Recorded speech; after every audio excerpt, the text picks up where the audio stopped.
ప్రభు యొక్క ఘనమైన నామాన్ని బట్టి ప్రతి ఒక్కరికి వందనాలు చెల్లిస్తున్నాను. ఉదయకాలాన్ని ఆయన సన్నిధిలో నువ్వు గ్రహించుకున్నట్లయితే ఫిలిప్పీలకు రాసినటువంటి పత్రిక 4 అధ్యాయం 7 వచనం. అప్పుడు సమస్త జ్ఞానం నాకు మించిన దేవుని సమాధానము యేసుక్రీస్తు వల్ల మీ హృదయములకును మీ తలంపులకు కావలి ఉండును. సమస్యలను కృతజ్ఞతాస్తుతులు చెల్లించడం అనేది అది సాధ్యం కాదు అనిపించవచ్చు గాని, సమస్య మొదలవుతున్నప్పుడే దేవునికి కృతజ్ఞతాస్తుతులు చెల్లించడం ద్వారా, అప్పగించుకోవడం ద్వారా మనం విడుదల పొందుకుంటాం.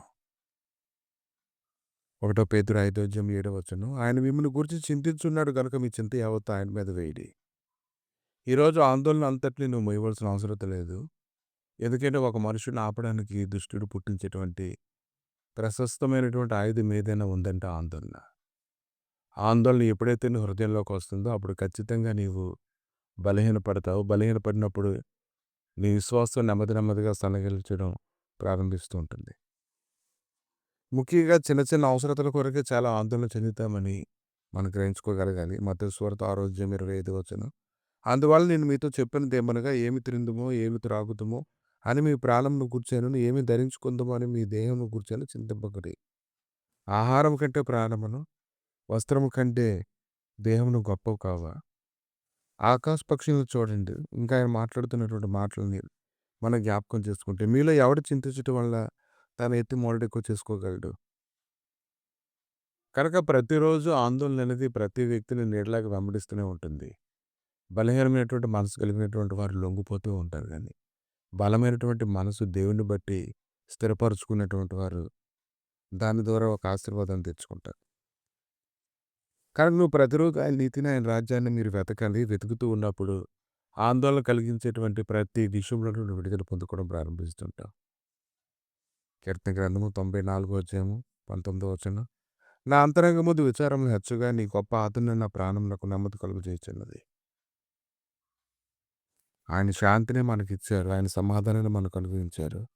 మన హృదయం కలవరపడకుండా ఉండాలని, వెరవనీయకుండా ఉండాలని ఆయన కోరుకుంటూ ఉన్నారు. ఇంకా ఆయన శక్తి, ప్రేమ, ఇంద్రియ నిగ్రహం కలిగిన ఆత్మనిచ్చారు కానీ పిరికితనం గల ఆత్మను ఇవ్వలేదు కానీ, పిరికితనం కలిగించేటువంటి ఆత్మ నిరంతరము ప్రతి ఒక్కరిని వెంబడిస్తూనే ఉంటుంది. కనుక ఈ ఉదయకాలాన్ని నీ విచారాన్ని విడిచిపెట్టు. ఆయన దయగలిగిన మాట చేత నువ్వు బలం పొందుకో. నా యందు మీకు సమాధానం కలుగునట్లు ఈ మాటలు మీతో చెప్పుచున్నాను. లోకంలో మీకు శ్రమ కలుగును. ఆయనను ధైర్యం తెచ్చుకోండి. నేను లోకమును జయించి ఉన్నాను. నేను యోహాను సువార్త 16 అధ్యాయము 33 వచనం. కనుక ఈ ఉదయకాలాన్ని ఎన్ని ఆందోళనలు అయితే నీకు పట్టుకుంటున్నాయో, ఎన్ని ఆందోళనలు అయితే నిన్ను బలహీనపరుస్తున్నాయో, వాటన్నిటి నుంచి నువ్వు విడుదల పొందు. ఆయన ఉపదేశం దగ్గరికి నువ్వు వచ్చినప్పుడు మాత్రమే నువ్వు విడుదల పొందుకుంటావు. కనుక దుష్టుడి యొక్క ఆయుధాలని నీవు ఎరిగి ఆందోళన కలిగినప్పుడు, కలవరం పొందినప్పుడు, భయం ఆవరిస్తూ ఉన్నప్పుడు దేవుని యొక్క మాట చేత దాన్ని ఎదిరించు.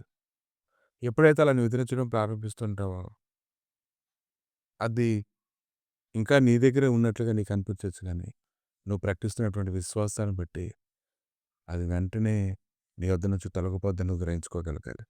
కనుక విశ్వాసంలో ఆలోచించు, విశ్వాసంలో చూడు, విశ్వాసంతో దాన్ని ప్రకటించు. ఖచ్చితంగా నువ్వు అన్ని విషయాల్లో విడుదల పొందుకుంటావు. భయపడవలసిన అవసరం లేదు. ప్రభువా ఈ ఉదయకాలాన్ని ఆందోళన కలిగించే ప్రతి పరిస్థితి అది ఏమైనప్పటికీ నజరేయుడు యేసుక్రీస్తు నామములో దాన్ని శపిస్తుండగా ప్రభువా సంపూర్ణమైన సమాధానం వారి జీవితంలో కుమరించబడినట్లుగా సహాయం దయచేయండి తండ్రి. నీ సమాధానం వారి హృదయాలను ఏలుతుండగా ప్రభా ప్రతి భయము, బలహీనత, ఆందోళన విడిచిపెట్టిపోయినట్లుగా సహాయం దయచేసి నెమ్మదితో నీ నడిపించి మీరే మహిమగంత ప్రభావాలు పొందమని యేసుక్రీస్తు నామములో అడిగి వేడుకుంటున్నాము తండ్రి. ఆమేన్.